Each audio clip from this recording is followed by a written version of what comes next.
Please welcome from Libya, Kamal Elgargni. Now, Kamal was third place last year. He turned pro in 2013, but didn't come out of taking his off season until 2018.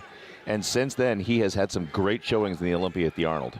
This may be his best showing yet after seeing him at the prejudging, and don't discount the fact that this guy is 47 years young.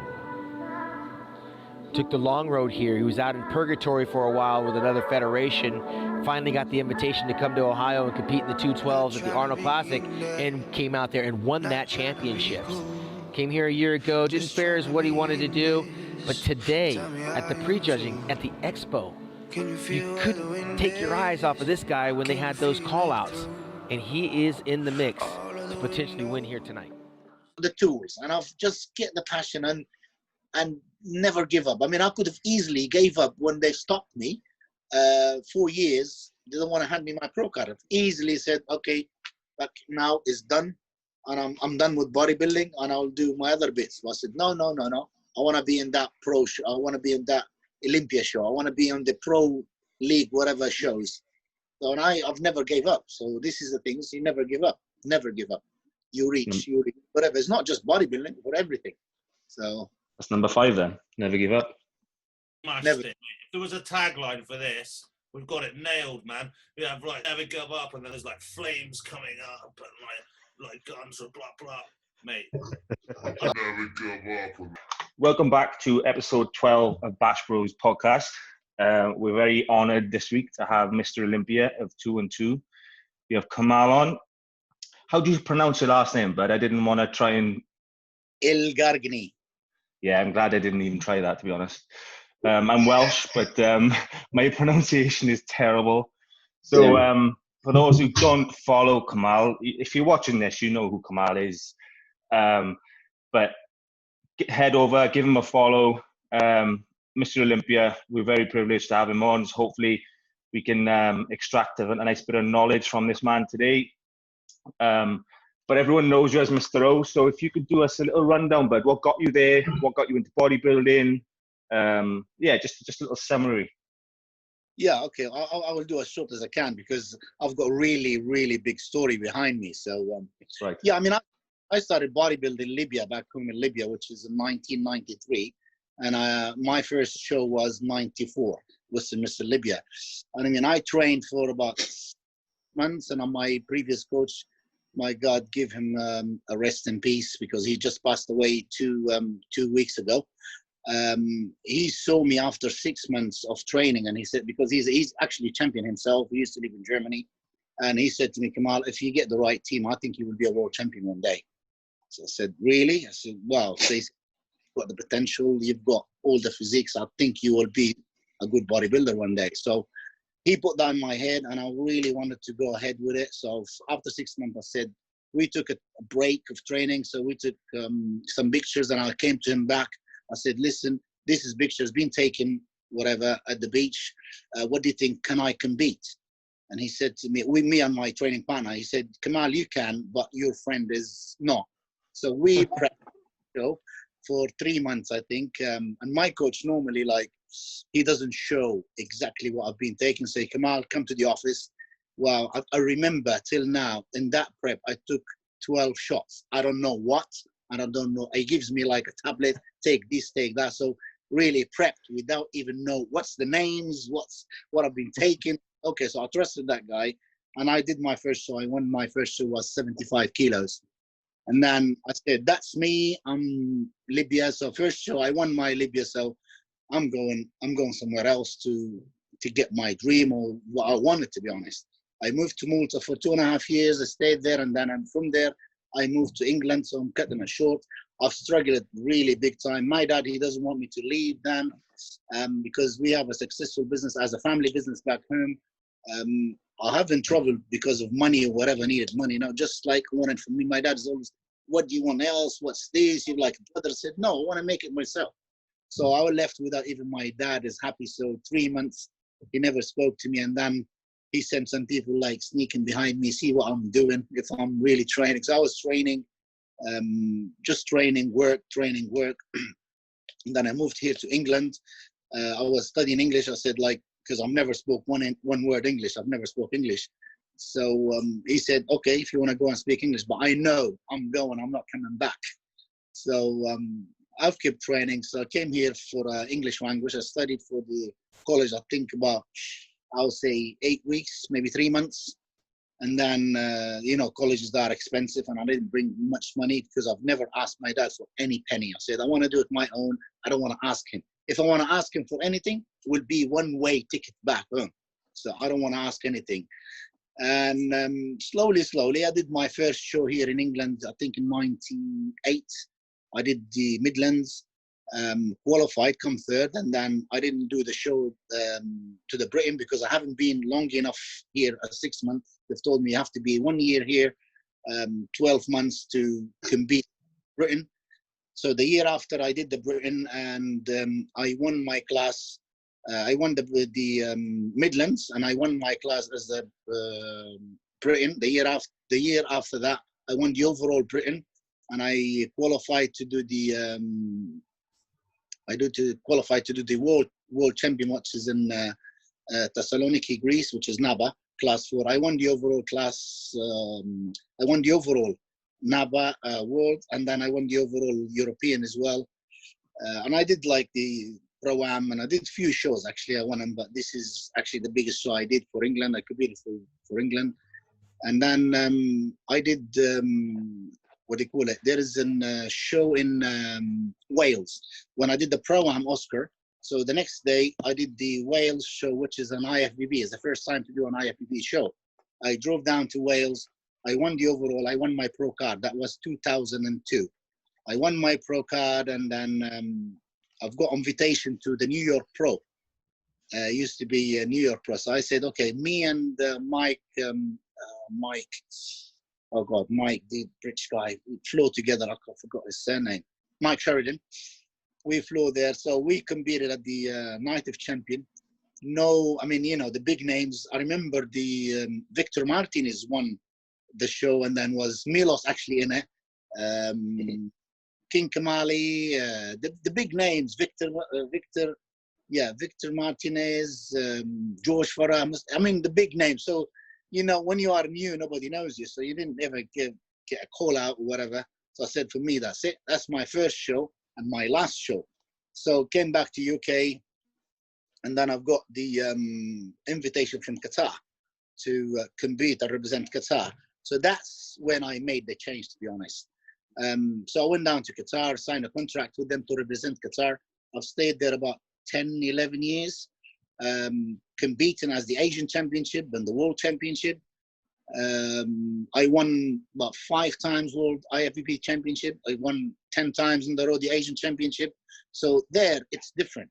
They treat you as a professional, to be honest. There is a lot of, when you win show, for example, you win the World Champion, the prize money is $150,000 for that medal. So the Asian Championship is $20,000, and there's so that's where I made my money, to be honest. So I've been saving all my money, trying to put it in the right place and some properties or whatever. So I made it. And then when I finished my contract with Qatar, I came back here to UK. I said, okay, now I've done all the amateur things. I've done that. So I wanted to be a pro.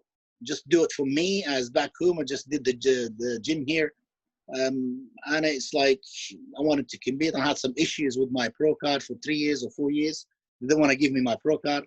And then when they split the IFBB from the amateur league from the pro league, so Jim Mannion, the president of the IFBB pro league, he knew about my story. So he handed me my pro card. He said, you've won the world champion enough. So that's your card. And I did the first pro show was the Arnold Classic, 2008. So the first pro show, I won the Arnold Classic. Did the Olympia, come third. Then 2019, I won the Olympia.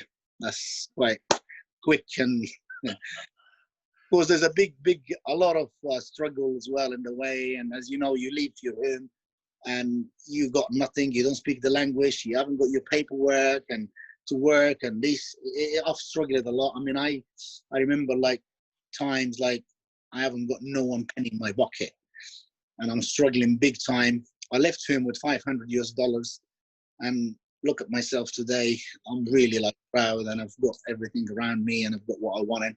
So I've achieved what I wanted from day one. So, yeah. So I've heard the rumors about. So obviously, you said you went to Qatar and competed there. I heard the rumors about how the amateurs are probably treated better than the pros. I had heard that story, but weren't you tempted when the 212 class or when the 202 class came out? Weren't you tempted to stay there, or was the lure good enough from Qatar? Did you not think about it? Was it, yeah, to be honest, when is that title has come true? Because it come around and everything. And to be honest, they gave us the choice. Are we going to compete a pro for Qatar? But to be honest, like when we seen the price money to win a pro show is not the same. So I said, it's silly. If I do a pro, I will, like, for example, like I told you, like I'm winning 150,000 US dollars for the winning, just my class, not the overall. You win your class and then you get that much money. And plus everything is paid. My house allowance, the car, food, gear, everything is being paid. So for me, just train and compete. That was thinking, actually not just for me as well, for all my family. So I had my family with me. And I mean, I'm good friend with Flex anyway. To be honest, Dan, Flex said, why you don't come? I said, Flex, this is the thing is, I've told him all about it. He said, I remember he told me, will you take me over there? So yeah. yeah, that'd have been a story and a half.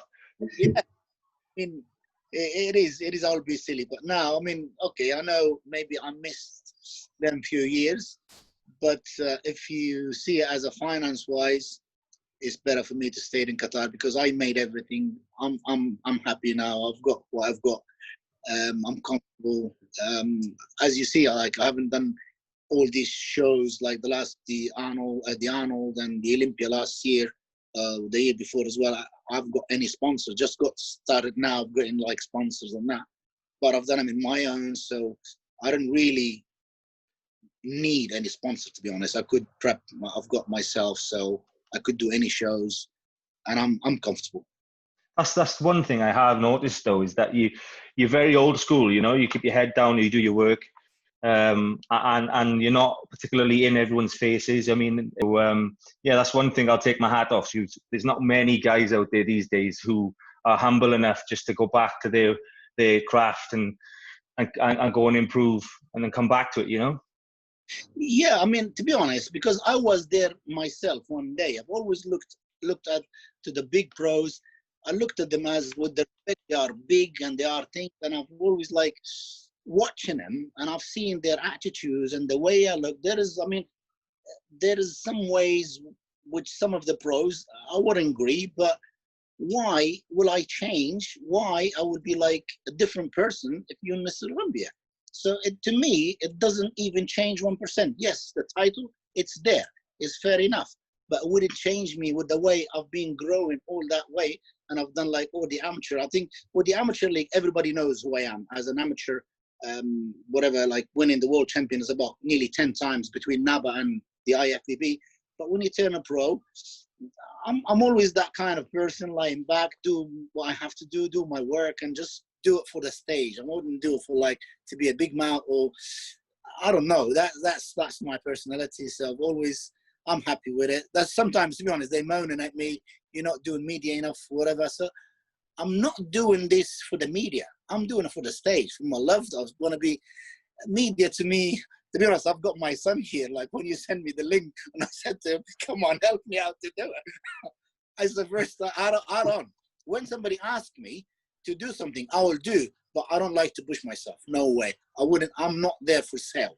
So I'm me. If you ask me, I will do it. I'll appreciate it. I will give you my time, but I'm not looking at to make money from it because I'm comfortable. I've got what enough, and I'm not greedy. And I'll be happy to spend time with anyone ask me with the pleasure and to be happy. Yeah. Yeah, that's very nice of you, but it's really nice to hear, though, isn't it? What a guy. Yeah, there's not many other Mr. O's who would say that, I'm pretty sure. But whilst we're on the subject of Flex, as you mentioned him, it's on my list. It was further down in the list, but now we're on the subject. What's your thoughts on him in the Open this year then? How do you think he's going to do?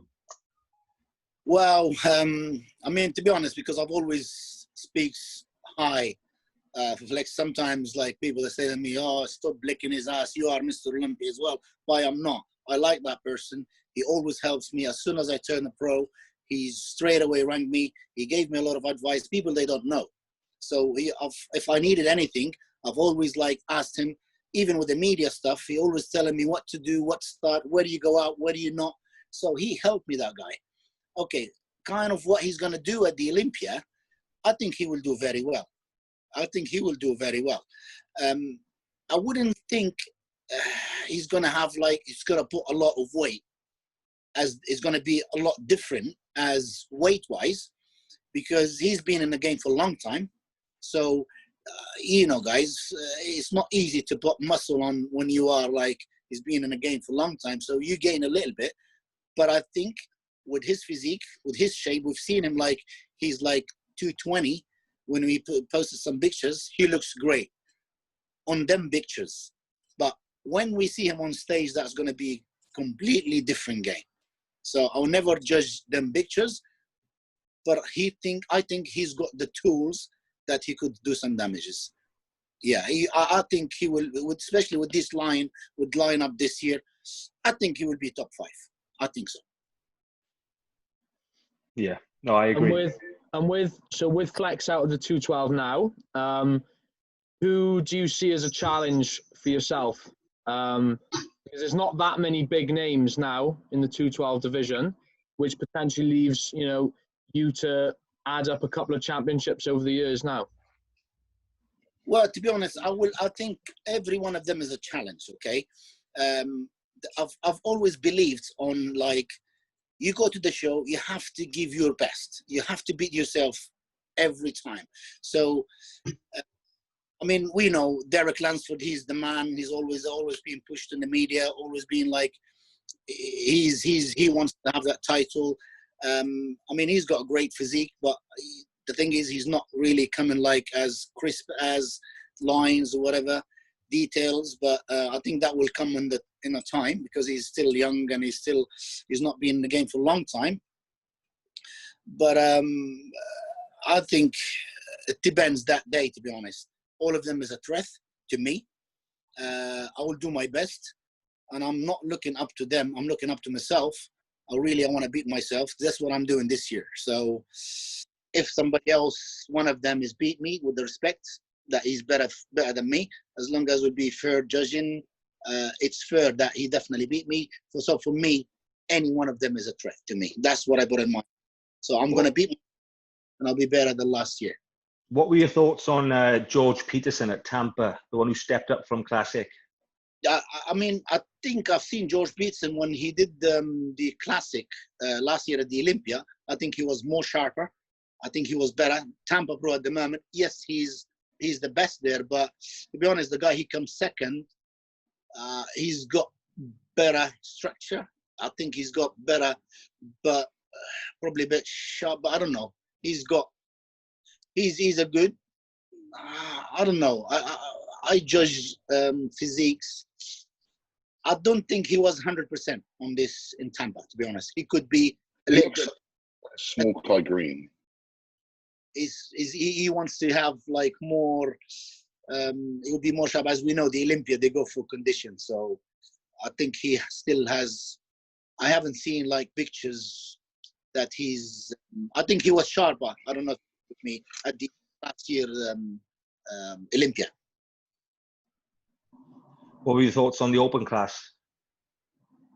Open class now, Sean Phil Heath is back. So if he sorry, bud. The Tampa, not the weekend, just gone. The open class. To be honest, okay. Labrada, like is it Hunter? Yeah. He's okay. He's all right. But to be honest, I did see I was watching it, but is the quality? I don't think is. I've seen a clear picture, but I've seen him before. I've seen some picture of him. He looked good. But overall, the quality is a bit. I wouldn't say it's a good. Well, Ryan was actually there, weren't you, Ryan? Were the pictures lying? Were you blown away and we just missed something? I was incredibly blown away. It's probably one of the best pro physiques I've seen in person. I mean, I don't know what you're looking at pro physiques like record is, to be honest. I mean, I've been to a lot of the Arnold Classics and Mr. Olympia. I was fucking behind the judges at Olympia 2 years ago. I was just really, I think to get that balance right on stage between being extremely full, that everything pops, and to be like extremely dry for someone that's pretty young, I was just very impressed. Like obviously when people try and go for that full game, they're normally really smooth, and he wasn't like at all. I mean, there could have been a little bit more detail maybe in his glutes, in his hamstrings, but I was just like very impressed. I mean, I don't know whether it was the quality of the videos that we saw, and maybe that's what you saw us way as well, that it looked a bit washed, but like you can never trust a camera, do you know what I mean? Like if you're there, it's totally fucking different, isn't it? Yeah, especially when when I was posing with him at the gym as well. Like I was like, holy fucking shit, this is incredible. I've noticed I think his right pec is done. Yeah. I think it's his left. Yeah. Is it a tear? He's torn it before. Yeah, yeah. You can see he's got a slight indent in there. You can see it. Yeah. I never noticed before, but in the show when I was watching it, I didn't really notice that. So I mean, for somebody's like, he's still young, he's first pros, and he's just coming out to have these injuries, these problems. What's wrong there? I mean, he's got a great physique. I mean, to be honest, especially when I've seen pictures a week before he's being posted, a few pictures, he's definitely is hard. Probably a little bit more like what he said. He's a bit more details, but he's all right. But as I'm talking about overall the show, not about him, the others, like even the guy he comes second, there's something wrong with the physique. I don't know. Yeah. I mean, it's something, I don't know. It's not like, you know, it's something, I don't know. It's just. Yeah. Was it Ian who came second? Was that the guy? Yeah. There's something when you look at it that's just like, okay, like it should make sense because it's like massive and ripped, but something about it just doesn't, I don't know, the whole thing's a bit weird. I mean, I think it looks amazing. It's very impressive. Oh, yeah. When you put it next to something else that's just put together better, it's a little bit more obvious, isn't it? Yeah, well, I took the positives from Hunter winning because he got a torn pec. And, I'm on team half a pec, so I'll take the positives. See, I would have taken Ian winning because he just looks like a nasty bag of veins that doesn't really make sense, and that's my game. That's what I've got going on. Right, gents, did you get questions? I've got a few, so I'll let you guys fire off if you're going. Question, and the question actually was kind of what I wanted to ask. Obviously, having no experience really of having to make a weight because I'm 6'2", and so like I never had an opportunity to go for any weight classes. So the week leading up, what does the week leading up to a show look like for someone who's 212, and like where's your limit in the off season? You must have like a cap of like how much weight that you put on because you don't want to, you know, create extra leg work, you know, and then the weigh in, and do you carb up? Just maybe a rundown of what that looks like for the Olympia 212. To be honest, I mean, I've never struggled, to be honest. I've always, I mean, my heaviest, probably, I would say 17 stone, which is 107, 108 kilos. And then I've always, when I came down to the show, so slowly, I've never ever struggled. I've tried, like, when we prepping as off season to put on weight or whatever. This is the heaviest I've ever been. I've never been like heavier than that. So I've never struggled. I don't know. So you can pretty much with the carb, do you do a carb up and stuff, and you can just nail it like on the head? It's like, yeah. And to be honest, even when I carb up, some lads when they carb up, they say we'll put on weight. But to be honest, I carb up, I lose more weight. So yeah, I do lose weight, but it's been different when I was prepping with Chris now, is because it's different. Normally I do it my own, but I've never put weight when I was carping up, never. So yeah. I mean, because I just look at some of the 212 guys and I just think, how the fuck do they weigh 212? Like, have they got like no bones? Hollow bones. Yeah, they got like a skeleton or something. Like, does it? When I look at them, like, how are these people like what, like 98 kilos or something? Fucking. Yeah, we have to be under 96 kilo, but Really? yeah, I mean, I weighted 93 something last year, so that for me, that I think I've increased than the Arnold. The Arnold, I was probably 92, 91 and a half, something like that. But it is, I've been lucky, so that actually weight classes suits me perfect. Yeah. Yeah, I've never in my life, like I said, even like when I was doing like the 90 kilos, so I've always never struggled, to be honest, never. How tall are you, if you don't mind me asking? Yeah, 5'5.5". Okay. Yeah. I mean, it's the illusion, isn't it? Because you stand on stage, and if you're like in shape, you just look 10 times the size. Oh God, yeah, definitely. That's why, for me, to be honest, I'm not really struggling. I don't really. I have to force myself to calm down. I think this is one of the Derek Lansford. This is one of his problem, because when he really forces comes down, and then he will lose more definition. He will look a bit flatter or whatever. It looks tired. Usually, it looks a bit tired. Yeah, same with the flex as well, because he always struggles to come down. So he loses a little bit some of the fullness and that. So for me, thank God, I'll be okay. That was mine. I'll give it to someone else. Anybody else got questions? So, Kamal, in the off season, then you don't have to sort of push the food at all. Do you sort of just hover around the same sort of amount of food and just train hard? And yeah, it's always the same. To be honest, I'm really hard with my diet. All year round, I'm eating the same. Cheat days really is not that cheat. I mean, even like when I have a cheat days now with the Chris, which is tomorrow, I'm having a cheat day, so I'm gonna have a burger, but it's gonna be homemade. My wife makes it for me, and it's clean. And I've always like that. I never let myself go off. To be honest, eat the same clean food. If we go like insulin day, which is not really all the time. I mean, last month maybe we had it twice. So this month we are in August. Today is the first time, so you don't know when is the next time. But it's not really. I never eat much. Never. It's the same. It's exactly the same. was that always the case? So even when you were a younger bodybuilder coming up, did you ever have to eat a lot, or? Oh no, it's always the case. Always the case. I mean, even when I was in my own prepping myself, it's always the same. I mean, I'm not a big eater, and I think I see, like, if this me in my head, if I eat more, it's going to be turned to fat. So I've always had my 6 packs, always like in shape-ish. So yeah.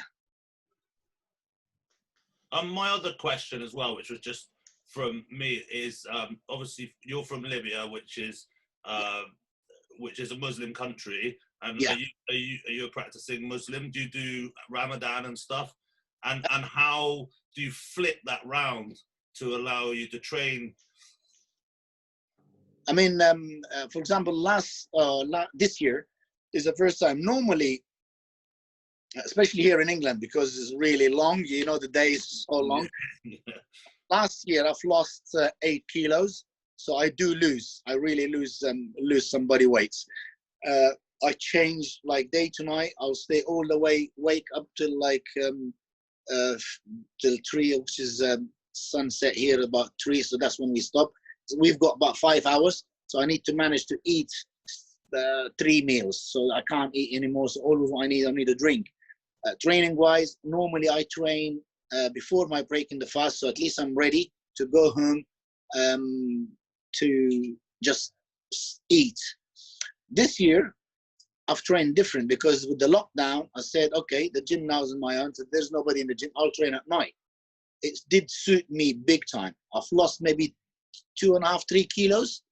I was like breaking my fast, eat like I have a first meal, and then I will rest a little bit. I'll have another meal, come and train, and have shake, and then I'll have my suhoor, which is my last meal. I managed to have like 3 solid meals and 1 shake.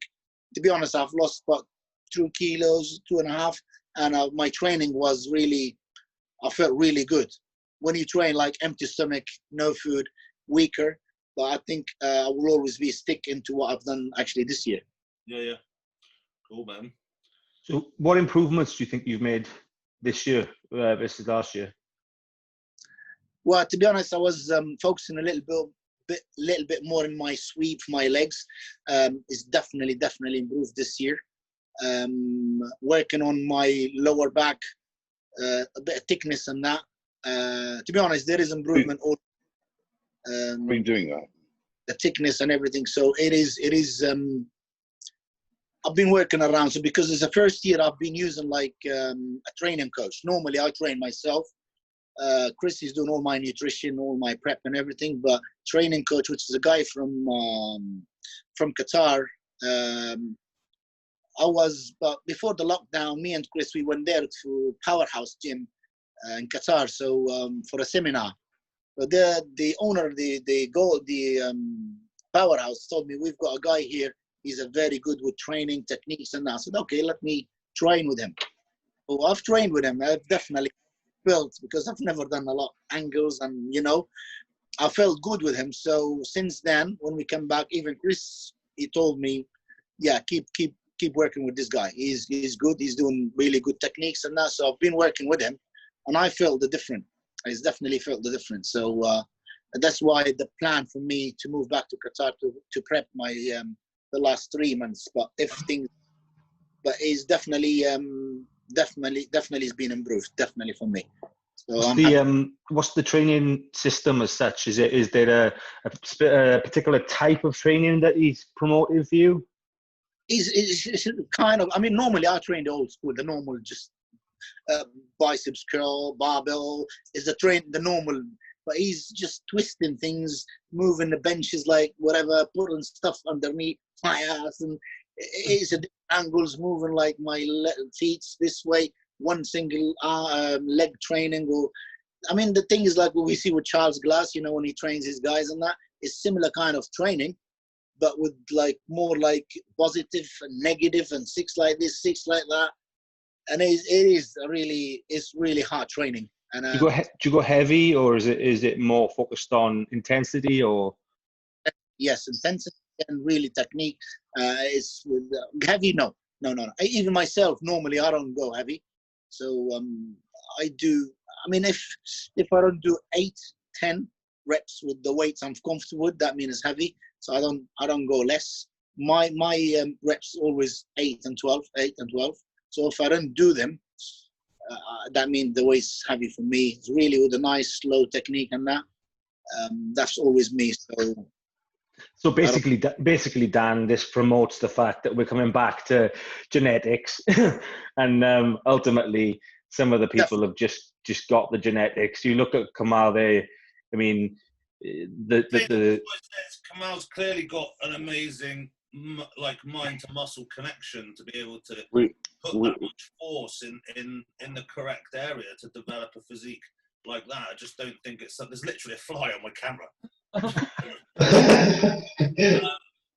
You also have to remember though, he's been competing longer than most of us have been alive. That's true. Definitely you, Ryan. Yeah. I was like, was he like 1992? I'm like, yeah, I was already been dead 5 years. Yeah. I wasn't born, was I? I was 5 years before I was born. Are you dead before you're born? I mean, we shouldn't. Yeah, I think so. Oh, Kamal, you turned your camera off, pal. Kamal's been reborn. Here we go. It is. Somebody trying to call me, so that's. Right. Phil Heath. Probably like fucking Phil Heath. Yeah. Fuck you. With this Phil Heath and Sean Roden, and to be honest, when I started training as like pro, when I won my first, because I've trained with Chris, so Chris, he trains Sean Roden as well, and it's like the first when I trained with so I did the Arnold, so Sean Roden was like next door to me. So there we go. I'm with Sean Roden. I'm with whatever. It felt like, yes, you were the big guys here, you mixed with them after all these years, and then you get a text from Sean Roden ask you for things. I showed to my wife this. I said, look, Sean Roden's like, it's weird. I mean, it's weird, but that's mad to think though, because you're Mr. Olympia. Does not feel weird saying that? It's no. I'm talking before I won. That's with the Arnold. Before I won the Mr. Olympia, but it's like it is like, here we go. I've never ever thought I will be in this position, and then I'll have like Sean Roden or Flex or whatever, these guys as big, to be texting me and asking me things and that. You know what I mean? It just, that feeling, just. Yeah, but you're that guy now. Like, you're that guy. You're how you felt about them to everyone else. Yeah, I do get that, because sometimes we're like, somebody send me a comment or whatever, so I reply to that comment. They will take a picture of my comment, they posting it. I mean, it shouldn't be like that, to be honest. I mean, I know the feeling, but I don't know. I feel like a bit embarrassed, to be honest, when somebody does that to me, because I'm not like that. I'm just a normal person. I don't care, whatever, but they should treat me as a normal person. Yeah, that's fairly obvious, but since you've been on the podcast, and I think we were pretty much at that point when you agreed to come on, we were like, hang on a minute, we've got Mr. Olympia coming on our podcast. I was just like, are you sure it's the right guy? We haven't just got some other dude called like Kamal. He's like, yeah, I'll do the podcast. He's gonna turn up like in a fucking dressing gown. And it's like the wrong. Jay Cutler's ringing him now. It is feeling different, because I do always respect these guys, especially me.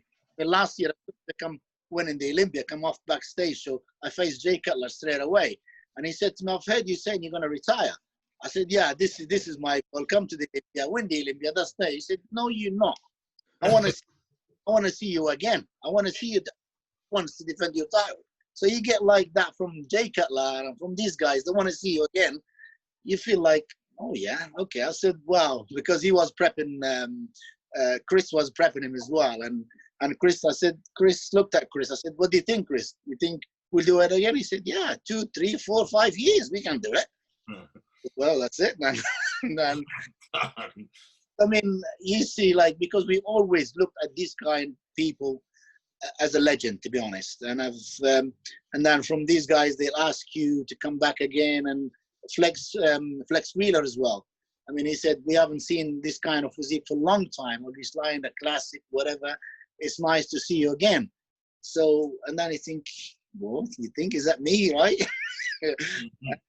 It is like, it's nice feeling, but I've always in me, so this person, I never change me, so. So one question I had on my Instagram, we've kind of touched on it already, but I suppose I'll ask the question anyway, is what do you think it was that gave you the nod over Derek at the Olympia? Derek Lansford last year? Yeah. Well, even the year before. I mean, you've seen guys when I come third, all right? It wasn't, I mean, it was given to him.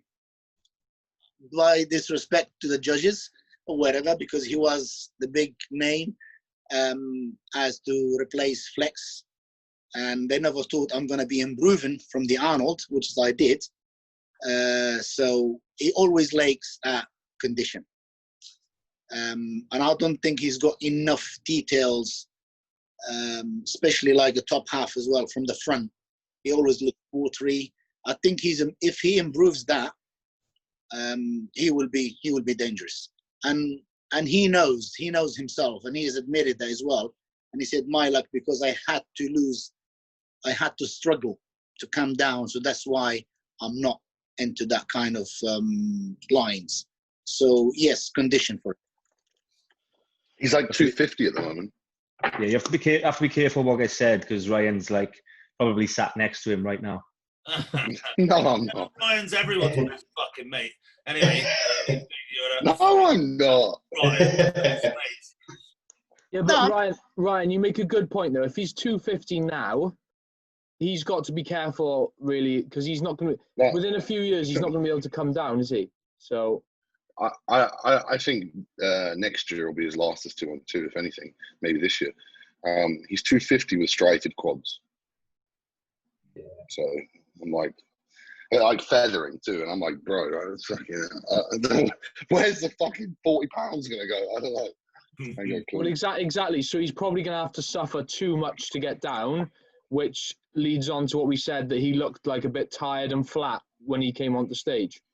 So yeah, his body looked stressed. It looked stressed. It looked like he'd fucking killed himself to do it, and it looked like he just got a little film of water caused by stressing himself out of doing that. If he's bounced up to 250 again, I wonder if that maybe is going to see a repeat. Yeah, but honestly, like, he's not even trying to put weight on. Like, the times I'm with him, he's like, yeah, eating sushi and maybe one meal today. Doesn't that make him want to do the open class though, surely? Yeah. Yeah, I mean, he wants to. But I don't think he'll want to do it this year. Maybe next year. You've got to play to your strengths, and if his strengths is putting on loads of muscle, maybe the 212 is done. Yeah, I know. Last year when he was posing pictures before the show, in some of the pictures he looked really good. But again, so is that the reason because he come down and he stressed his body to look that way? I don't know. So because it does happen when you really force yourself to come down, you're gonna lose that fullness, and you're gonna. That's the problem. Or I don't know, the experience sometimes with him, with his coach. There is a lot of competitors. They've done mistakes in the last 2 days. There is mistakes happen. So I mean, with the water retention could be like that. And then he's improved the night show.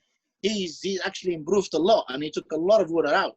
So he looked better, but it wasn't enough. So again, it's like, to be honest, that day depends how you bring. If you are 100%, and then then it's going to be a competition. But I don't know.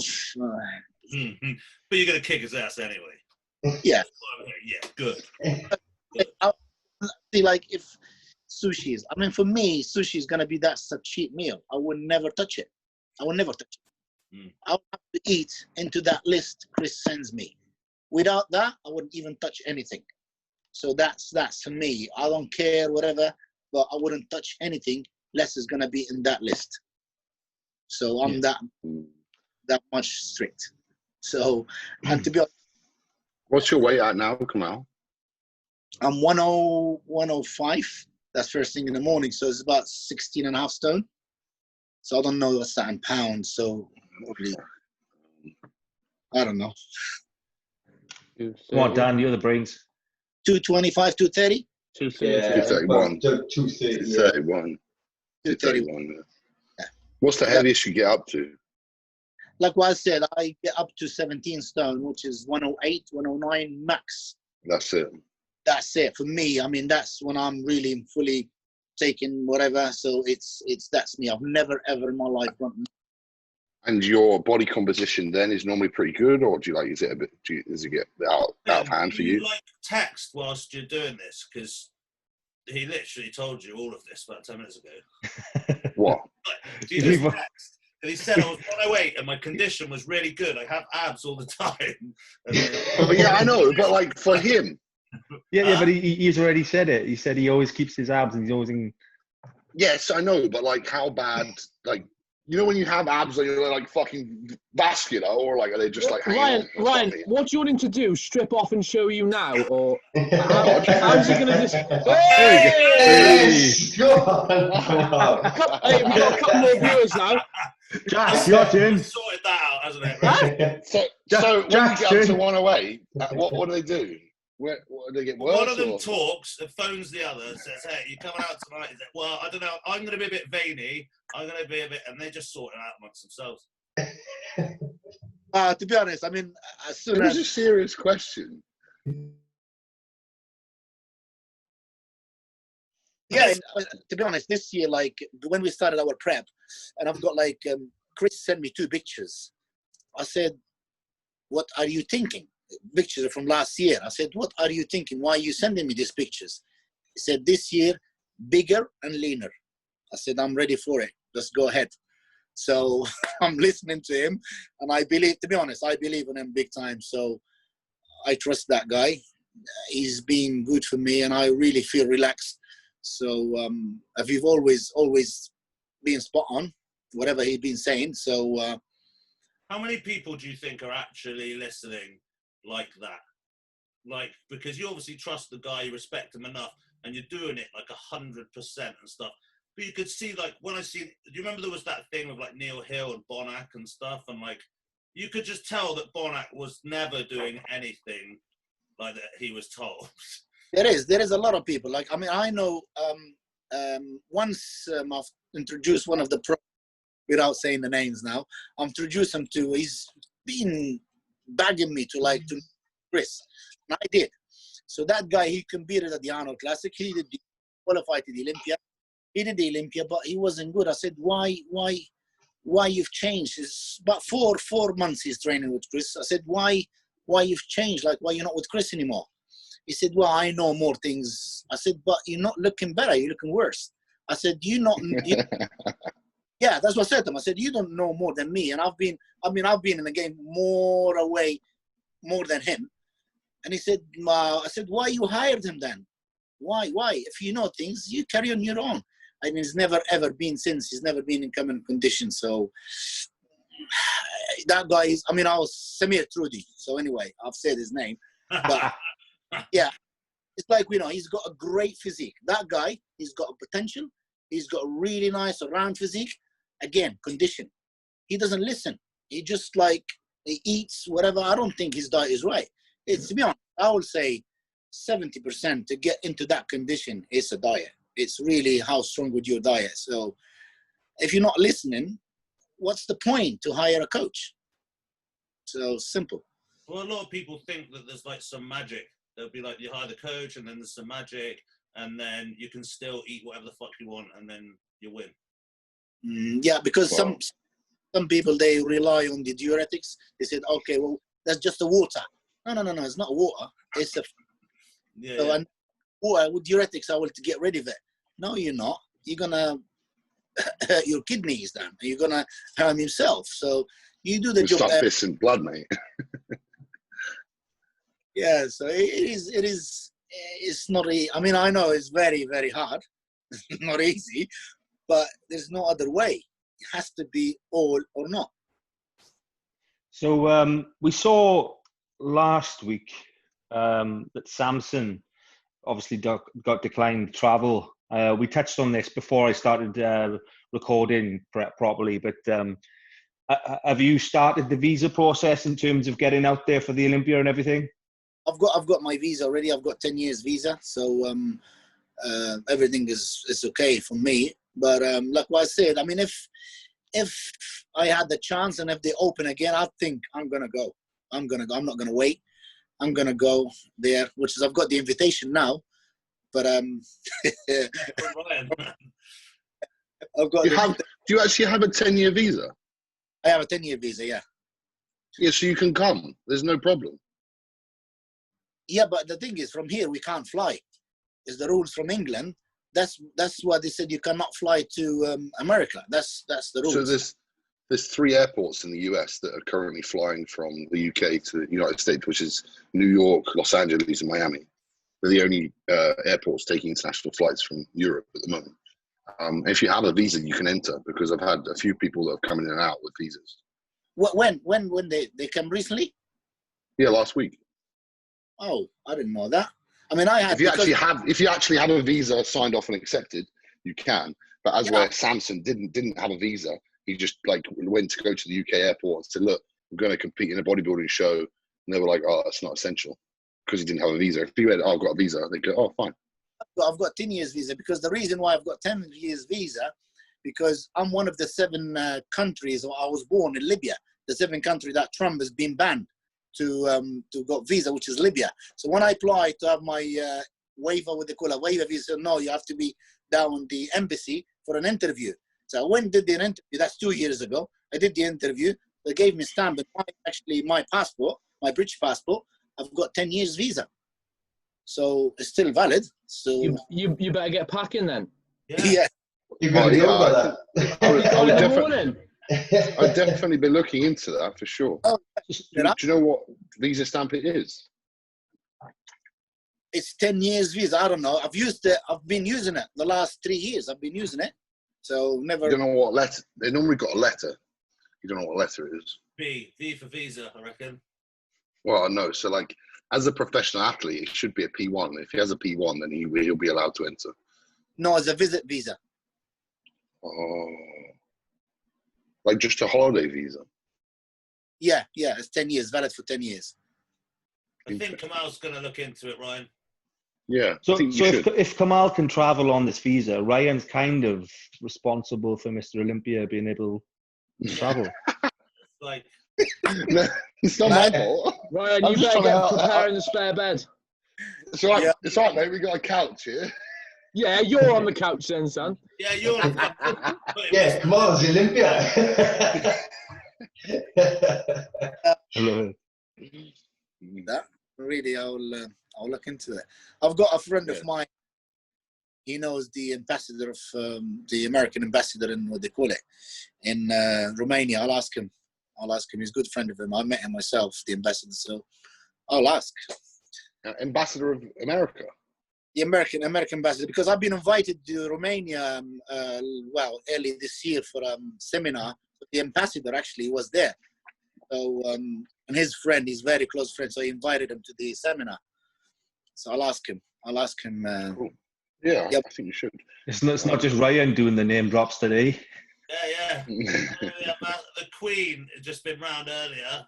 Dogs and a dog walk. Ryan's the ambassador for Jay Cutler Nutrition, and he says you can go to America right now. So basically, like a fact. So just I got some alcohol ready for you too. Hey, Ryan, how is it in Tampa? How is it? Is it a cool place to live, or is it? So I've been here in September. I would have been here a year. I really like it. Yeah, like I like the sun and the atmosphere, and training at the gym is good. A lot of people here in Tampa are very two-faced. Haven't met. I've got like a handful of people that I talk to. Quite a lot of people are very like nice to your face and talk shit about you behind your back. I personally don't really feel like I deserve that, but it is what it is, you know. But yeah, it's much better for me than being in the UK. I like it. Yeah, I mean, that's what I'll do, but I'll give it a try. I don't care. I'm not going to lose anything. I said I'll give it a try, and I'll see if it works for me. Yes, if not, I've got where to come back to. So I got a funny feeling Kamal doesn't care if people talk behind his back. I mean, likewise, I don't with a lot, so I'm not really. I don't really mix with a lot of people, so I'm doing like what I do, training, home. I don't go out. It's just I do my job. Yeah, probably a lot of people don't like me because I beat them up all the time. So, but to be honest, I keep myself to myself. But I mean, if they like that, them. But what's some of your family set up? Come on, how many kids have you got? I've got 4 kids. And The oldest is 15 and the youngest is 4. So 3 boys and a girl. So amazing. And they're all like up for it. Yeah. To be honest, here in Northampton, especially Northampton, I mean, they're not enjoying it. They grow up now. They need to go out. There's nowhere to go. I mean, I've got my sister. She lives in Newcastle. Last week we spent 1 week in Newcastle. So we went to the beach and we've been out in a big shopping centre and that. I saw the pictures actually. You were throwing your children in the shallow. I thought, is that deep enough? Or like... That was my daughter actually. So we had a great time. Even myself. I've been here in England for 27 years. It's the first time ever that I've been in a beach in England. Really? So I never thought it like that. I've never thought like so. And my kids, they don't want to come back because we came back actually yesterday, and they don't want to come back. They want to stay more there. I said, okay, I'll take you probably another 2 weeks, and I'll take you more before the schools and that. Yeah. But if they want to, I don't like the stones. I want them now, and I've done a bit. So it's the time to look after the kids and family. So I've done what I have to do. So now their time, and I need to spend more time with them, as you know, when they grow to that age. So. Yeah, this is. I'll give them more time for them. Yeah. No, there's some amazing beaches in the UK. It's just when the summer comes, they're just filled with wankers. That's the only problem. Is usually like you go to like Cornwall, which is a bit closer to me and the Welsh lot. There's some amazing beaches, but I go like at Christmas. Although it's cold, it still like looks nice. But you go in the summer and it's just rammed, and they litter everything and stuff. That's the problem that we have in the UK. Just the Brits turn up, they all get sunburned and drink and puke on each other, and then just leave shit all over the beach. And they're like, yeah, They're all fucking dogs, aren't they? yeah, and then they're off, and then it's just fucked. Yeah, actually, Cornwall, you're saying about Cornwall, it's my lad, he plays football, so their team, they go to Cornwall next year. They booked like for a tournament there in May next year. So hopefully we're going that way next year, so we'll see a bit. Some amazing places, amazing. I've never been. I had a good time as well with them, so yeah, probably I will do that very often. Yeah, with them. You might be living in Tampa by then. Yeah, that's true. I mean, I'll give a go. Let's see how it goes. Oh, yeah, they're going to be playing soccer then, aren't they? Playing soccer. Yeah. So Samson's announced he's doing the Korean show or something on the weekend coming. Is it this weekend or weekend after? I can't remember. But I think it's next, the weekend after, 2 weeks. Yeah, 2 weeks. that looks like a pretty solid win for him, doesn't it? Has he got his visa? Well, apparently it's confirmed, so I'm assuming he's done a little bit of more homework this time. I'm sure he's not going to get bitten by the same thing twice. So, because there is a guy, I mean, he tried to do a pro show about 2 weeks ago, one of the Asian countries, and he's been refused. His visa's been refused. Is Alicante not that's not a qualifier? There's a pro show there, isn't there, in October? Yes. yeah, but that's not looking too clever, is it? Because like Spain's on another lockdown again, isn't it? Yeah. Yeah, maybe. I mean, the thing is, you could go and do it. I could see why Samson did, like, and what Kamal's saying as well is you have to kind of just put your blinkers on and give it absolute balls out 100%. But you can't, and you have to just deal with what happens, because this shit could change like a flip of a coin. We could all be locked down in the UK again next week. You know, we're supposed to have schools back in September. I'm a teacher. I'm supposed to go back and teach. I've got no fucking, do I spray the kids or like, what, you know what I mean? Do I turn with a hazmat suit? Like, no one knows what the fuck is going on. So I get why, you know, people were ridiculing Samson a little bit, but he just had to put his blinkers on to get, if you let that shit inside your head, it's just going to eat you. Yeah, that's very true. It is hard. It is hard. You training, you prepping like you don't know if you're going or not. But it's, I don't know. But I mean, Samson put a video up, didn't he? And he said he had all the assurances that he'd be able to go, you know, and he still got to the border and still got declined, you know. So I guess hats off to him for even trying, to be fair. Did he get to America, or did they reject him at the British airport? They didn't let him leave Heathrow. Yeah, the British I mean, at least that's better, isn't it? You go, you know, you'd had a few beers when you were 19, got arrested in the UK, talk a little porky pie on your Esther, and then I've heard people getting turned around like once they've landed. Yeah, I've heard that too. So at least he didn't let him get there and then get turned around by the Americans. That's him just being a cunt then, isn't it? Yeah. This guy's a prick, so I'm going to make you fly there and fly straight back here. Mate, I've never been so. I mean, I managed to get a visiting visa and go to America, so if I can get one, I think everyone's probably right. I think if I got there, they were like, "You're not allowed in." I'd be like, "It's all right. I'll just sit in the airport until I die. I'm not flying back." There's a film about that, wasn't there, with Tom Hanks, and he did live in the airport. I think it's called. I'll just start curling the fucking seats. I'd fucking explode if that happened to me. I'd fucking lose my rack. I remember we flew to Russia. Me and the Qatar team. We thought we had visa. but we had like the what they call it, just the paperwork. We haven't been to the embassy to stamp the visa, what they call it, the passport. So we went over there. They sent us all back. I said, no, yeah, visa. Straight, Yes. without getting in? No. No. I wasn't like competing, but I was prepping the team, and they sent us all back, guys. I mean, the lads were screaming, crying, and all that work, and you've been like, you're not allowed to. It's not easy. It's not easy. So Ryan, how does that work for you, mate? Because you said you're thinking about doing an American show coming up, but you don't. Obviously, at the moment, your visa is on hold. So how's that going to work? So the powers that be. No. So because I've been here so long. Don't tell me you know someone. Maybe. No, because of in September, I've been here so long. I've been resident, like Kamal was saying, of being in the UK for a year. Like I've nearly been here, technically a year now, in like 20 days or whatever. It's basically the reason why I do it is so that you don't fly over here to compete in a show, then leave again and take an American's pro card. But like I've been here for so long now, there's no reason why I shouldn't be able to. But their point of saying you need a green card is basically saying it's impossible for you to live in our country for a year without one. You know what I mean? So that's just their like basic rule. As where I don't have my visa green card yet, and I've been here that long. So did you do like B1 visa?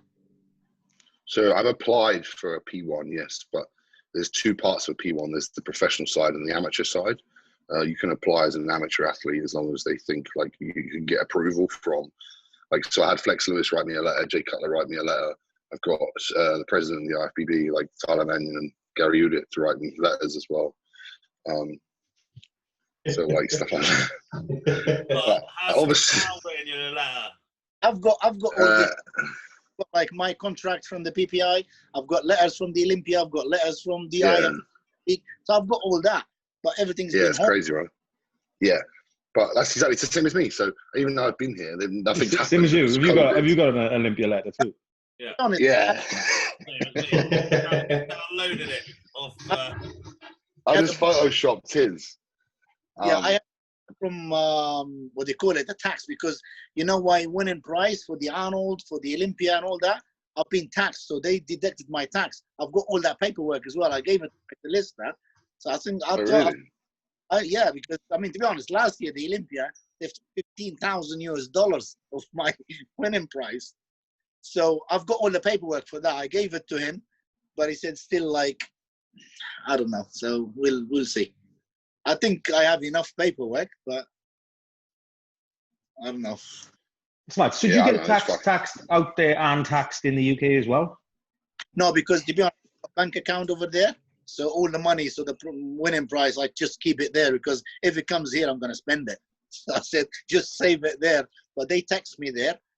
It's been taxed once. I don't know if they're going to be taxing me again. Yes, probably if it's been sent here, I think they're going to be taxed again. But, wow, who's your bank with here? Sorry? Do you say you have a US bank? Yes, yeah. With who? US bank. So they wouldn't you know let them, me right? get one, but no. Sorry. Can you hook me up? Come out, because I don't know anyone. Can you write him a letter? Jay Cutler has used up the letters for the thing. Flex used up. He's looking for letters. I'm still using my UK bank. They wouldn't let me get a US one.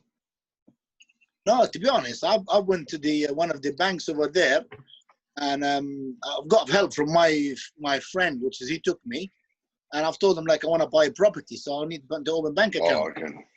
And then to be honest, they did open a bank account for me. And I've told them about my winning prize because I'm whatever, do my professional or whatever. So to be honest, they've opened my bank, and then I'll just to the Arnold and the Olympia, that bank account. The money's been going there straight away, especially even with the PPI now, my sponsor. So the money's going over there. So and I've been. I mean, if you open a bank account with $1 million, I guess then it's all right, isn't it? Yeah. Yeah. To be honest, they were taking money. Hey, well, Ryan, with your income, who knows what you can put into it? So. Yeah, like $200, man. Sit down, just smack it on the table. Here's a squillion. I will go back. I spoke to them about it, and they said because I didn't have a social security number that I couldn't do it. So I'm interested now. I've been in other banks. They've told me no, you're not allowed. But I did open. I was in Vegas, which they've told me no. New York told me no, but Portland. So Portland, they did open for me. To be honest, there is kind of different rules in different states. Yeah. So I'll go in. I'll say, Kamal told me I could. Fuck you. Yeah. You need to travel to Portland. Yeah, I don't know. So we'll see. We'll see what's gonna happen. Any questions? Any others? Pretty much had everything. You answered everything I had. I think people asking me the same questions you did. Do you mind me asking how old you are, Kamal? Sorry? Do you mind me asking how old you are? Me? No, I will be 49 this November. Wow. Wow. So you're gonna keep going for another couple of years now into your 50s? Well, yeah, like Dexter's doing it, so why not? You just want to outdo the Dex, don't you? Listen, I mean, it depends. I've seen myself improving, so I mean, to be honest, I've got like Chris is behind me. He said, "Yeah, Kamal, you're still like fresh. You still could do another 2 or 3 years. Why not?" And I've got the support from my family, which is my wife. Doing it. My kids, they want me to do it. So I said, okay, let's go and try again. And now I think I want to do it again because I've signed a contract with the Atleticon, Dwayne Johnson's show, the one's supposed to be happening after the Olympia. So I got an invitation, I'm invited to that, and I signed a contract, and they postponed it to the next year. So I promised them to do it. So yeah, probably I will be again next year. So how are you still improving now after being in here so long? Genetic, I think. You think so? Yeah, man. I mean, What, really, like, I'm not doing big different. you're just doing this. You're doing the same thing you've always done, or is there any different changes? To be honest, I've never ever used insulin in my life. Okay, when I started with Chris, and I've started like the first question he asked me when I started prep with him, he said, "No, have you ever used insulin?" I said, "No, I've never." Because normally before, when I was an amateur, so I prep and compete as like weight class. So there's no reason for me to be like going heavier and heavier and heavier. Especially I'm short on that, so I've never used it, and I don't know how to use it. I've always like dangerous or whatever. But when I started with Chris, we've been using it, but it's very, very, very low, very limit, very. I mean, it's not really. I like when he tells me to use insulin. That means that day is cheat day. So it's like, yeah. But we're not using it much. So I think I felt something from it, especially when I'm lean, especially like now when I take it, for example, like tomorrow I've got like he told me to take it. So I'll take it tomorrow and I'll feel like fuller, leaner. I don't know. I feel leaner with it. I feel full. I don't know. I feel good on it. So, but we'll take it one day and then that's it for like 10 days, maybe, I don't know, 2 weeks, and then we use it again. So it's to be honest, I've seen myself improving. I don't know. Yeah. I can imagine that because you're a genetic anomaly. Yeah. I can imagine your cycles are very reserved as well then. Yeah, my cycle's very, very, I mean, I don't know. I was asking people what to take. I mean, now we started, for example, my prep, I started like December because we started earlier as supposed to go to September, the Olympia.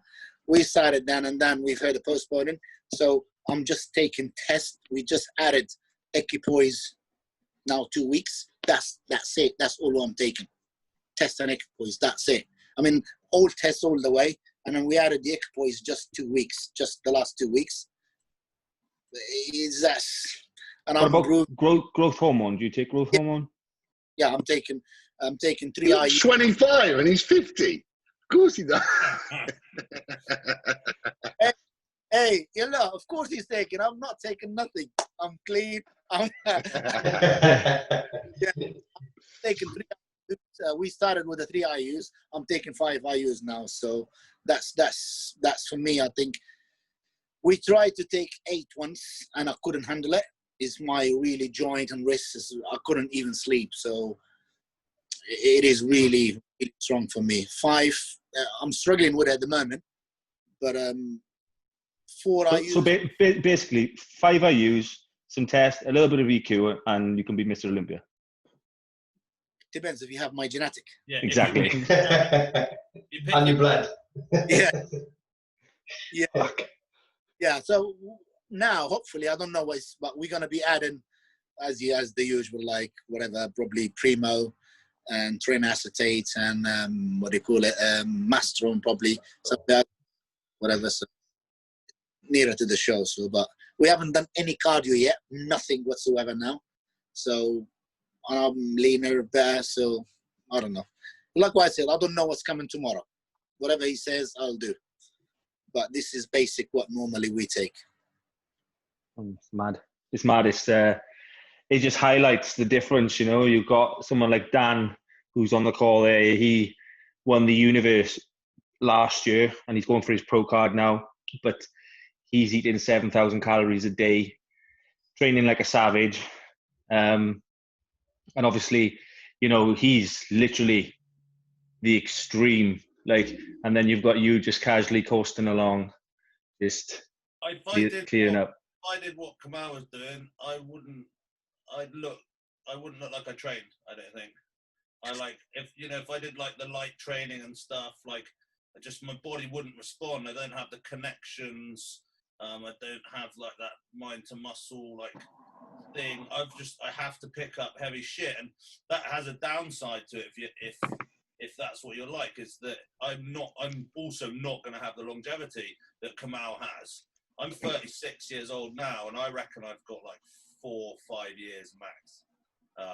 Because I'm picking up mad stuff, tendonitis. Like I've got a hernia like right now. Like it's like I'm almost checking out already. I mean, I have to sit around about like a high weight as well. Like the heat, I don't sleep. I've got an APAP now. I get 5 hours a night. Like it's just like what? Yeah, it's for. I'm not saying I have the shittest genetics, but I think the longevity of a bodybuilder like me, even though I started quite late, is like limited. You know, Kamal can do it because of his genetics. Dexter Jackson can do it because of his genetics. You know, the longevity for someone who has to beat themselves up like me, and also being taller, having to eat so much, weighing 300 pounds, it's just like that doesn't last long, in my opinion. What is your body weight now, Dan? Mine 294 or something. So obviously you're back in the gym now. You see, is that gonna rock it up now? Do you reckon? Yeah, I mean, I was like when the gym opened on maybe like 285 or something, like, and then I just added another meal basically. Well, Amph did. Amph Bales. I don't know whether you know him, Kamal. He's a 212 pro guy, very popular in the UK. He lives near Newcastle in Durham. Don't know? No. Put in blanks. Well, he'll be deeply offended, I'm sure. But yeah, like, but I'm just, like I said to you, like in the other part, I'm fucked. I don't sleep. If I could sleep, then I reckon I'd be right. But this You're Mr. Olympia. Yeah. If I could sleep, then I'm probably gonna diet down to 212, beat Kamal, and just fucking smash it, man. But, Welcome. but until then, I'll be a 300-pound red-faced looking Burns victim that can barely complete his workout because he's just a ball of vomiting sweat. Look, I'm like soaking through my t-shirt. But I've got a little fan here next to me, so I'm okay now. Hey, mine is like I've got one of these tower things, and it's basically inside me. You got Ryan there with his little aircon fucking apartment. I bet he's cool as fuck. Wait, I leave it at 60 degrees Fahrenheit. It's like a fucking fridge in there. You open the door and you're like, oh, that's lush. Wow. Yeah, like, it is. This is a genetic games, to be honest. It is. I mean, I wouldn't say I wouldn't train hard. I wouldn't diet hard. I do train. I think heavy enough the way I'm lifting, whatever. So I don't know. I mean, I did earlier days. Probably I trained when I was younger. Like, I mean, I squats like 230 kilos squats. I did that kind of, but still with a good technique. But now, really, like just maintaining what I've got. For example, like squats now, maximum 120 kilos. That's what I do, maximum. I do like. Is your because the mental connection that maybe you built like through all those years and like is your connection so good that you can just pass that whole load into them and you just you feel it just as well as if the weight was double? Yeah. To be honest, as soon as I start just do my warm up and everything, straight away I feel it, get the pump, and I really like. Yeah, I mean, it is kind of it's definitely genetic. I feel it every single exercise I do.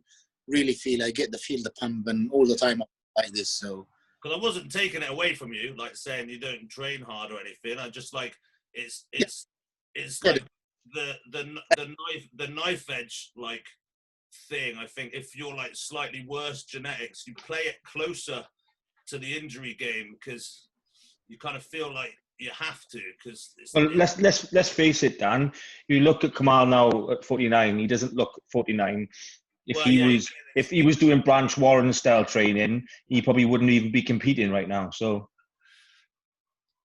well, to be honest, I've never done that kind of training. Never. I mean, if you see Guy Sisterina, he's a little guy. I mean, I've seen what's his name. We had Guy on here, yeah. What's his name? Sean Clarida. Yeah. I mean, he's tiny, and he does, man. He trains heavy. I don't think he's gonna last. Because he's so tiny. And the way he does it, so heavy. So I've never done that. We had Guy on, didn't he? And he'd had his shoulders redone and like. Yeah. I suppose as well, like we do talk about this as well, is that you do have to train how you like you have to like it. Yeah, of course, yeah. You know what I mean? I think a lot of people like picking up heavy shit, like it's kind of like an ego. Like there is a certain amount of ego involved. But yeah, there's no fucking way. I'll be lucky to be alive when I'm your age.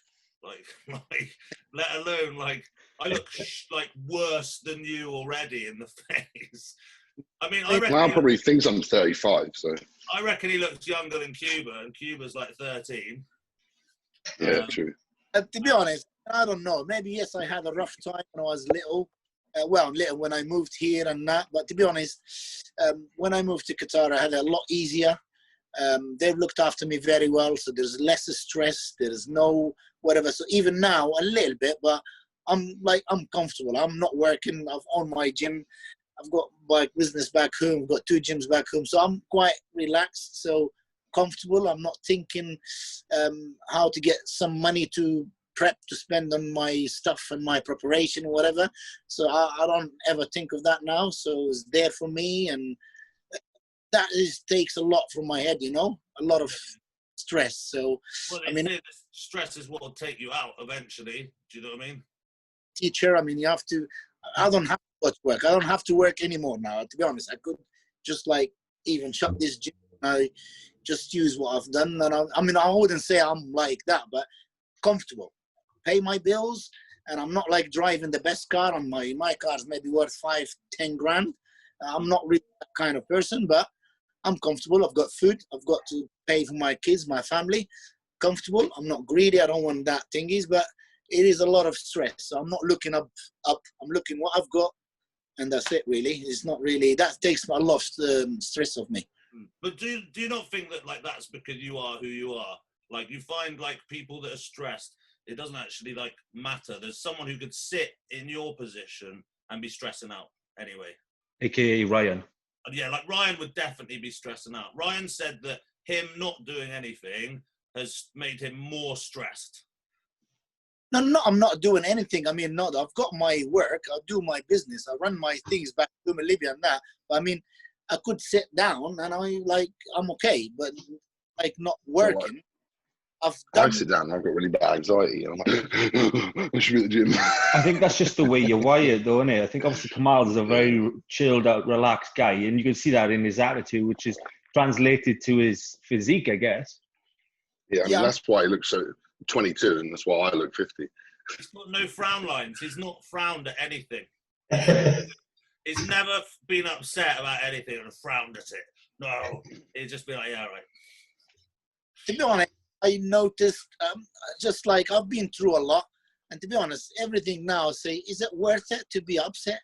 I don't care. Whatever's gonna happen. To be honest, even like people are struggling. Oh, my business closed, the gym's closed. I don't care if this gym is closed tomorrow. So what I'm gonna do? What I can't change. I cannot do anything. So if it's closed, it's fair enough. There's something else I'll just look for. I just set my mind to that kind of things. If I've lost that business, okay, there is other things I could do or whatever. Or I'm not going to kill myself. Yeah, it's about stress, things that are in your control, isn't it? Like, why stress over things you can't control? Yeah, exactly. That's the thing is, and to be honest, I know guys, because maybe I come from like, there I've got like plan P. If anything goes worse, I've got to go back home to Libya and I've got my things over there, so I don't have to stress. But I mean, with you guys, maybe you got things, you've got nowhere to go.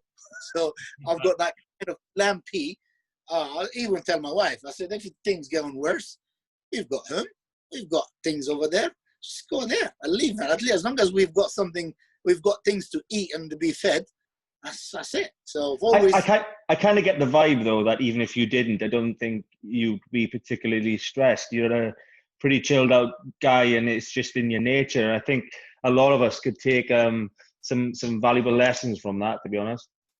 To be honest, even, okay, yeah, this is me. There's a lot of people like say, oh, you're prepping now, you're supposed to be like a bit nervous, you're a bit like stressful, or you're a bit like snappy or whatever. No, I'm not like that. I'm even like a week before my show, 10 days, maybe that's when I get really a bit snappy. But before that, I'm cool. I'm okay. So I think, because I've been doing it maybe long enough now, so that's why. I still think that's another reason you're so good. I think that is another reason to be able to go at it with that attitude. And I think probably you would have that attitude whatever your circumstances. You just come across like that, and like the stress will ruin your physique completely. Oh, big time. Big time. So like you've got the genetic edge physically, but also mentally as well. You have that edge as well. If you can go through. You've seen people, or like I've done it as before, turn up at a show and somehow it gets you. Do you know what I mean? You're like, shit. Like, and then you look down and it's like, fucked. Like, all from your head, the cortisol gets released, a bit of adrenaline kicks in, a bit too much, and it's over. Oh yeah, definitely. He probably turned up to Vegas like, what did I come here for again? Oh, that's it, just to take the fucking sand out. Just to take another title. He got lost. He was going out to the shops. He ended up on stage and went, oh, okay. That's going to go in my US bank. Yeah. Let's go check how much the balance now. He doesn't even know the balance. Like, he's like, yeah, it's okay to shove that one over there. Wow. I mean, it's quite a good idea, though, actually. Sorry? It's a great idea. Yeah. Nah, just let go. I mean, the world is as shit as it is, really. I mean, we've seen a lot of worse stuff, and I'm always looking down to people like they can't even have food. I mean, it is. I mean, we've seen, because I come off like Libya, and we've been through like the war and all these problems. Still, even now, a lot of people like homeless. They've got no food. I see like Yemen. I see like Syria. I mean, always look at these people. I mean, you think I'm much better than these kind of people. So as long as we've got something to eat, we got like a roof on top of our heads. So it is. That's it. Whatever. I mean, we've seen. Perspective is everything, isn't it? You know. 100%. Yeah, but Kamal strikes me as someone who doesn't like need too much. He's like old school. Like, you have a roof and food and your family is okay, then everything's okay. Like, today's pressures will tell you that you need fast car, you need this, you need 5 holidays, but like, you know, maybe being a little bit older, like I know you're not quite as old as my parents, but in my parents' generation, if you had a roof and food, like you'd made it. Oh yeah, 100%. That's to be honest, that was thinking now. If I go holiday once maybe, and to be honest, that's it's happy as long as now I'm only thinking about my family, my kids now. Just want to get them to the right way, and that's me done. That's good. I like that. Yeah, I think that's something that's forgotten these days, isn't it? See, I think it's also a cultural thing from where Kamal is and around those like sorts of area like North Africa and stuff, and also like share that like that family unit that we've broken up so much like in the West now. Like if your unit's good, like you're good, and now we're worrying about other people you've never even fucking met on the internet, like keeping up with the Joneses, all this bullshit. Do you know what I mean? And when I speak to people like from like that kind of continent and stuff like that, they do a similar like mindset. It's refreshing to hear as like someone who's bombarded with this Western culture bullshit that we see all the time. Yeah, I mean, yeah, you're true. I mean, that's it is a culture. So I mean, we got our family. My dad is like, even now, I mean, he looks up to me. He's still like, he's done nothing to me because I made everything myself, but he's still trying to offer things. I've got this for you, I've got this for you. So it's still, that's exactly culture. So that's why I'm looking up to my kids. I'm trying to sort them out from now, trying to, at least when they're up, they've got something for them. And this is, but to be honest, it's changing everywhere. Even back home, it's not the same. I mean, there's a big difference, much big difference like what it used to be and now. It is a culture, yeah. There was one thing that we ask everyone, isn't it? And it's like, well, we called it like the 5 things that you would tell yourself when you were young, like now, you know, like in hindsight. So I guess most people pick like bodybuilding things or whatever, but sometimes it turned into like 5 top tips. Like, I wondered what you always go for arse, not tits, or go for tit and It's top arse. Yeah, so Kamal, what, like Dan said, we've asked all our guests that question. So for if you were to give yourself some advice, if you were looking back, I don't know, 30 years, and you had 5 tips to give yourself, what would they be?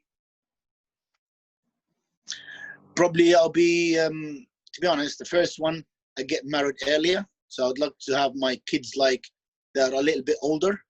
So this is definitely.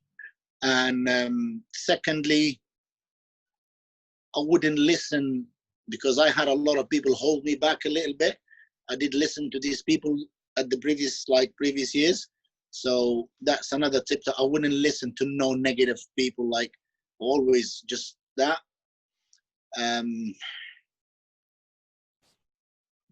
I think this is probably what's another things. I put him right on the spot here. Sorry? I put you right on the spot. Yeah, and it's like always, I mean, I've always done that, and it become really good for me. I've always got plan P to set up, like I'm not really relating one thing. So for me, if I've just related on bodybuilding and just training and just me as a bodybuilder, no, I've always, with bodybuilding, with the connection I made as like the connection with the like relationship with like different other countries and that, always made a business from it as well, as I've got a lot of connections. So I've got other businesses than just me waiting to win a show to be abroad just to get that prize money, you know. So I've got my own. It's not like as a sponsorship. So I've got another sources. Is always like plan B has to be there. So if I didn't do well in this one, there's other things that's there for me to go back for. That I've always been looked up into that. And that's from Mr. Olympia. Usually you hear like, oh, the plan B, or you say, yeah, there's no plan B. You gotta be hardcore, one thing, only bodybuilding and stuff. But like most people never make it anywhere. Like no, anywhere. Yeah, even Mr. Olympia has a plan B. Exactly. I mean, how many, like you say, how many bodybuilders now, even like Mr. Olympia, and they are well. I mean, come on. I mean, how many Mr. Olympia now? Maybe in the whole history, what, 15, 16? How many of them, they are well? Arnold, maybe Jay Cutler now, he's one of the previous ones, and to be honest, he's doing very well. I mean, that's because he's a good businessman as well, though, isn't he? He's not just.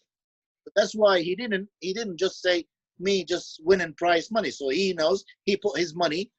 He did his money in the right way. He put his money in the right way. So he's not gone for straight away. I know what he did with his first prize money. He just went straight away. He bought a property. So this is the thing. I mean, maybe I've been blessed that I think I wanted to do it myself. I wanted to prove to my family, especially my dad, because he's never wanted me to leave home, Libya. I just wanted to prove him wrong, and I did. I guess that's number 4 then, isn't it? Don't, do it yourself, Yeah, it is. You need to do it yourself because you don't want to rely to anyone. It just, you need to do. As long as you've got the tools, and I've just get the passion and never give up. I mean, I could have easily gave up when they stopped me 4 years. They didn't want to hand me my pro card. I've easily said, okay, like now it's done, and I'm done with bodybuilding, and I'll do my other bits. But I said, no. I want to be in that pro show. I want to be in that Olympia show. I want to be on the pro league, whatever shows. So, and I've never gave up. So this is the things, you never give up. Never give up. You reach, whatever. It's not just bodybuilding, for everything. So that's number 5 then. Never give up. Never. If there was a tagline for this, we've got it nailed, man. We have never give up, and then there's like flames coming up and like guns or blah blah. Mate, unfortunately, Johnny's editing skills is that of a 5-year-old with a crayon and his mother's fridge. I'll have you know, I did a good job with the Jimmy Savile sketch. Thank you. That's true. You did put some work into making me look like a complete cunt. Good feedback, though. The only thing you spent time on was that. Well, if it helps, Dan, you make yourself look like a cunt all by yourself. Well, I thought it was best to get it out there first. Yeah. Until they found it in the Jim Savile archives. Have you got any fun facts for us now, Dan, this week? Hey, I'm done with my fun facts, mate. Oh, you're done. On that bombshell. Oh, the bombs. Oh, Ryan's calling a bombshell. Oh, he's dropping the bomb. Honestly, I just need to train. Yeah. Right. Okay. Well, thank you for coming on, Kamal. I know it's a Sunday. It's now 7:45, and you've taken your time to speak to us, and it's hugely appreciated, bud. So thank you. Yeah, man. Thank you. Thank you so much. Thank you, brother. Yeah. Nice the guys there. So I'm here all the time. I don't mind actually. If you want the sofa, let me know. I told you, Ryan, you're on the fucking sofa. Yeah, you can't put Mr. Olympia on the fucking sofa. Right, we're going tops and tails, right? Oh yeah, Kamal, I'd be careful, mind. You'd probably replace the grapefruit. If you want. Watch out for that. Yeah, those locked underpants. I'll buy a good house and I'll invite you. Don't worry. That's what I want to hear with that US bank money. You can bring your sofa to my house, so don't worry. Yeah. and your grapefruit. Your fucking birthday balloons from 3 months ago. Have you still got those? No, I got rid of them. Oh, they're Yay! It looks so bare in here now, though. Well, you better It's sad. get some new ones. Yeah, I know. It's for next year. Or... Just start them now. It's fine. Right, so I guess I'll see you all next week. Dan a bit bigger, Ryan a bit smaller, and the rest of us much the same. So Yes. Yeah. Thank you, Kamal. Thank you, Kamal. Thank you. Dan, I hope you don't speak to the kids at the school like the way you speak here. You've just been told off by the Olympia. No, I also considered trying to change my name in case, because I'm thinking the students probably will Google me, won't they? Dan, Mr. Cunt McNabb. I was supposed to only come on this podcast once, as a guest, and then I was so offensive to everyone that they asked me back. You're too deep now, Dan. You're stuck in it, pal. Well, the thing is as well, like when you got someone like Kamal coming over just throwing fucking truth bombs on everything, there's no room for banter. I only get my banter involved when you boring fucks just dry up like little information prunes. Kamal's just been dishing out the bloody grey matter, blowing my mind. So I've got nothing. All right. sorry about that. No, it's good. It's good. It's been great. It's good. This one's nearly fucking PG. I know. Dan's been quiet. Yeah, usually I talk more, but I was just in awe of Mr. Olympia. Greatness. I was just like, that's what you've been doing with your right fucking hand, haven't you? I didn't see that anywhere.